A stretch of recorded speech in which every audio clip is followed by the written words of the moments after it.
Hey, Merry Christmas. My name is Rob Singler, and in response to some requests from my buddies on Scuba Board, here is an unboxing video for the new Scubapro D420 regulator.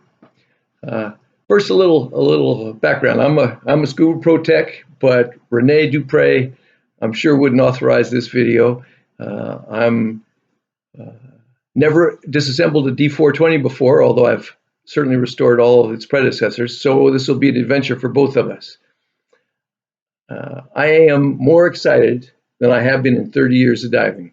I started with the D350 regulator back in the 80s, and it has a couple of features that make it absolutely magical. It's got some cracking effort performance that exceeds anything that Scubapro has made before today. And when it disappeared from the inventory, that was a sad deal. But its genesis came with the original Pilot. The Scubapro Pilot remains the standard by which we need to compare everything else on the market. And it had some unique features that were maintained in the D series that followed, and hopefully in the D420 to a greater or lesser extent. Probably the biggest thing that was magical about the Pilot was that it had an integrated diaphragm and exhalation valve. This diaphragm in the middle is common to all the diaphragms we use, but it also became the entire exhaust valve with a huge exhaust valve area. And this rig was taken by the US Navy to over 600 feet and remains one of the best regulators ever made. The problem was that it was a servo-controlled regulator with a gazillion internal parts. It could be tuned down to 0.3 inches of inhalation effort, but it really took a lot of effort to service. And so it wasn't maintainable. It just wasn't maintainable. And it was switched, as this model has, to the Air 1 valve that followed and then was maintained throughout the D series, and I think in the D420 as well. And that poppet is the other magical part about these regulators, in addition to the coaxial diaphragm and exhalation valve. A center balance poppet uses the feed of the air in the middle to balance both sides without a balance chamber. If you compare, for example, the spring of a 109, or 108 rather, a classic Scubapro regulator, or its successor, the balanced adjustable, it's a massive spring on the unbalanced reg, a slightly smaller one on the balanced regulator. But when you look at the D series and Pilot valves, it's just a little thin wispy thing, and that's because it took so little effort to balance that poppet. No one else has a center balance mechanism, and so it's unique in the industry. And that has been maintained, I think, in the D420.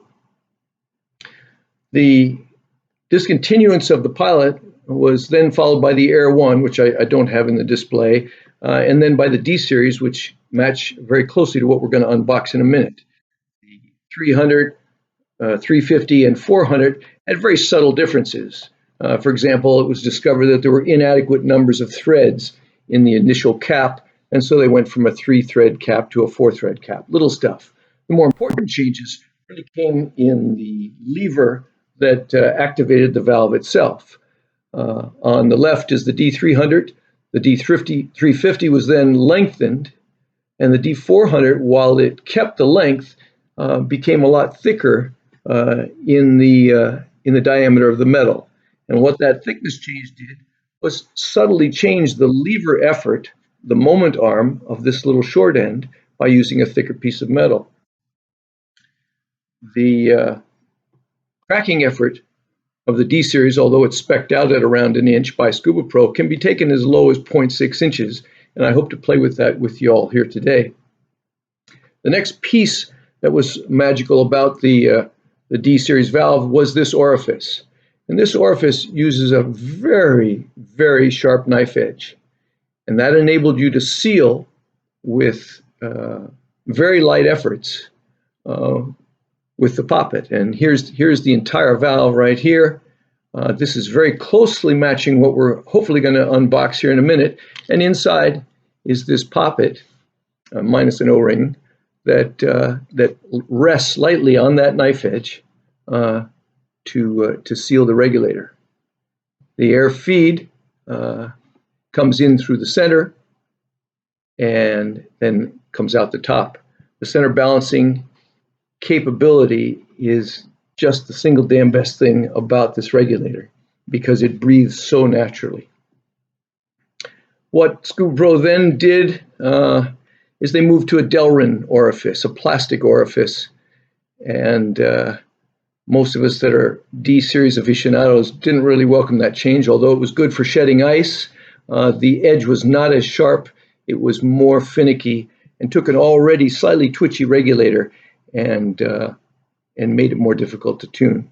So we'll see what they've done with the D420 to try and return us to the days of this superb knife edge performance.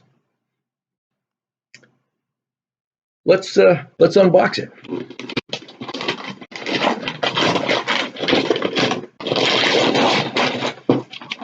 Well, the first thing we see is that Scubapro has gone environmentally friendly. Rather than a shiny metal foil box, we have a standard brown paper wrapper. And this reg is so new in their system, I think, that, yeah, it doesn't even have any more than a little slap-on cover for a generic regulator box to indicate that this is the D420. All right, let's see what's inside. Inside, it comes with a Mark 25 Evo. We're not going to spend any time on that today. And the pictures that are out on the internet are already going to demonstrate most of the features hopefully we're going to look at here today. The poppet mechanism you can just see in the glimmer in the mouthpiece right ahead, and we'll see a little bit more when we take it apart. Externally, there is no longer a pre-dive switch. What the regulator used in the old days was a spring which kicked against the lever and held it in place so that when you were in pre-dive mode, you couldn't suck the diaphragm in against that spring, and it prevented free flow that way. The D420 has gone away with that in favor of a manual Venturi adjustment, which creates enough turbulence inside the case so that if the purge valve gets banged, the turbulence will prevent the diaphragm from getting sucked in, causing a free flow. We'll look at that in a little bit more detail. The one thing that has changed, however, is that they've gone away from the coaxial diaphragm and exhaust valve that was in the D series prior to the 420 and gone to a more standard arrangement where the diaphragm is in the front and the exhaust valve is in the back.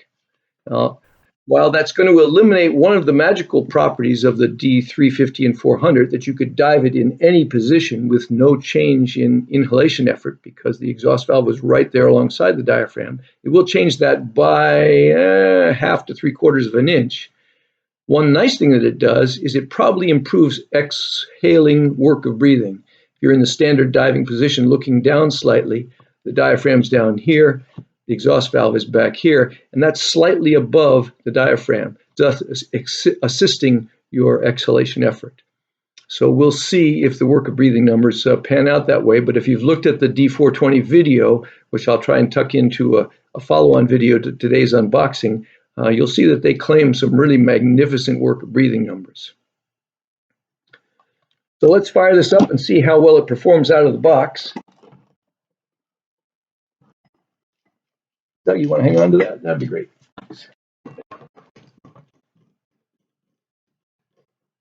We'll throw on a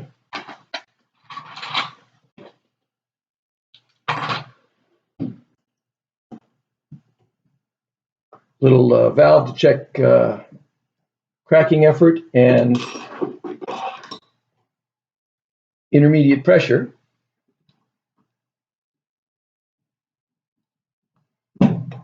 Okay, there's our IP measurement, and there's our IP gauge. Thanks, Doug. Okay, I think we're ready to fire this up. Let's pull it back into into line and turn on a little gas flow. Firing it up, we see an IP of around, let's say about 145 on this gauge. This gauge is actually a little high. It looks like this is actually about 140 on the IP. Nice crisp lockup. There's a nice free flow that happens with the tap on the purge. It's also normal. We turn the valve out of the way, tap in the purge valve.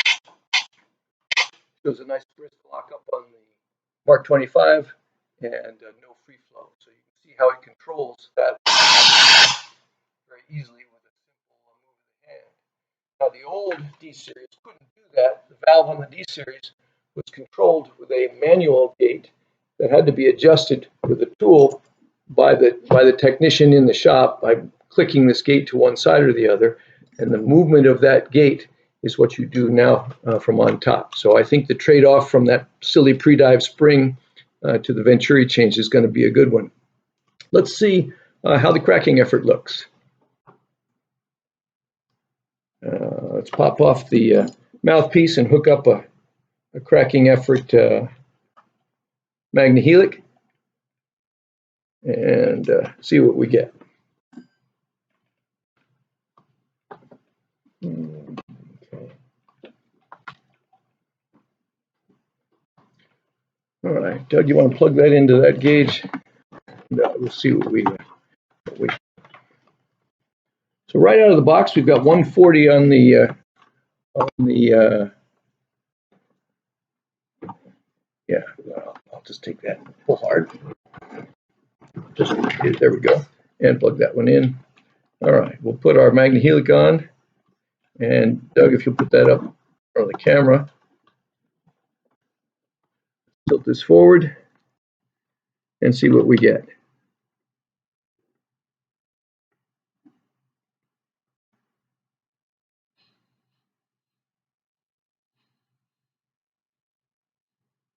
Don't know if you could hear that on the screen, but it looks like we were getting about 1.3 inches, which is a standard Scubapro cracking effort out of the manual.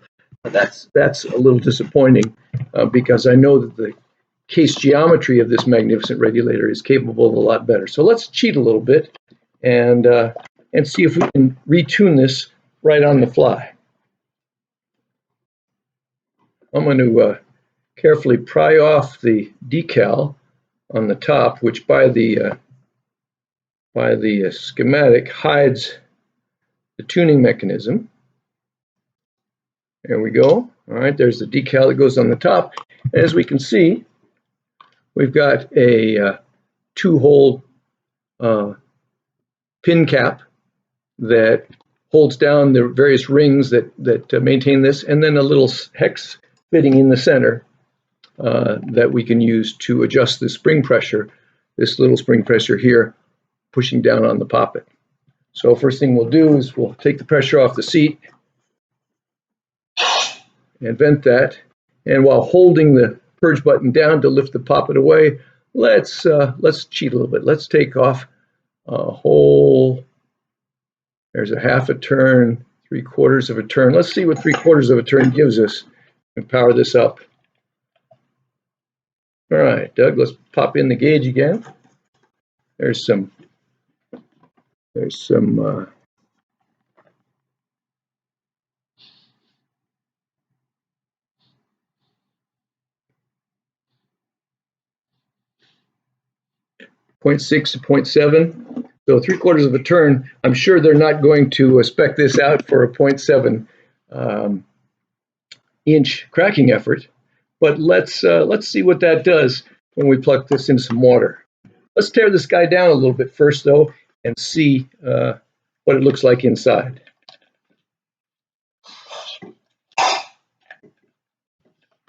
All right.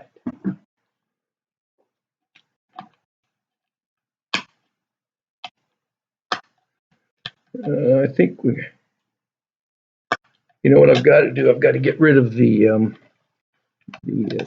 Scubapro spline adjustment on this tool. It's just not quite adjusted. Oh, there it goes. And it looks like we're looking. There we go. Okay, we're going to pop that out. take the hose off for a moment, and we'll mess with a few things.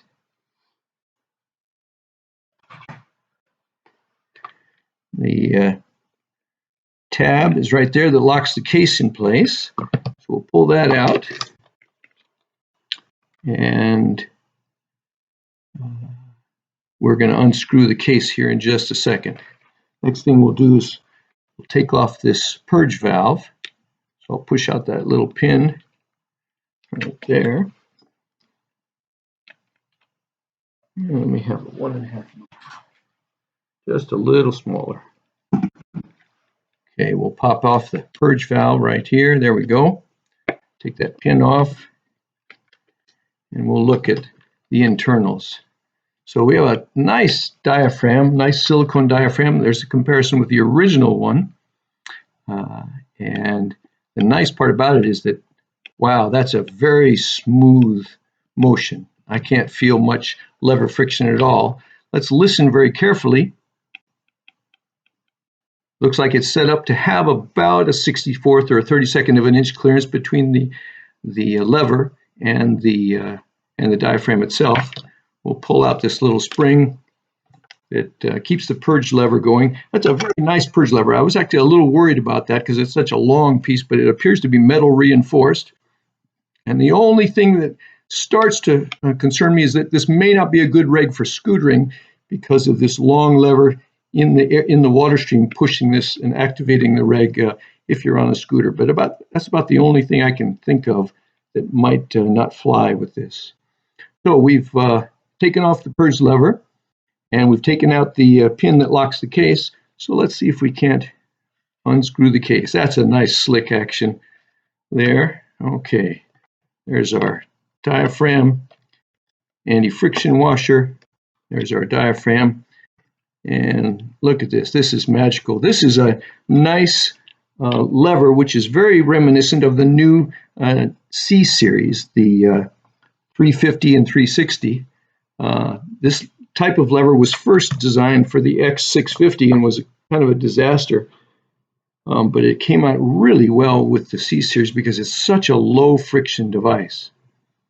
You can see the diaphragm behind it, and you can see our valve mechanism up inside, looking very much like this original one, except that it's black plastic. It's a hard black plastic. So we'll see if we can't take that apart as well. Interesting, by the way, this is a left or right-sided regulator. All you have to do is pop out this cover and remove this component, and you can trade this side for that side, have it left or right. You may recall that in the original Navy tests, they actually put 2 first stages on this regulator, so it was supplied from both sides, but that's not something I'm recommending at this point. Okay, we've lightened it up to 3/4 of an inch. Let's take a look at the exhaust valve. We'll push out the pin there. Standard Scubapro arrangement similar to the S series, and we'll pop this off. There it comes. And there's our exhalation valve right on top. So I'm going to put the front side back together with the diaphragm and the anti-friction washer and the case front, and we'll see how the case geometry works with that light a cracking effort.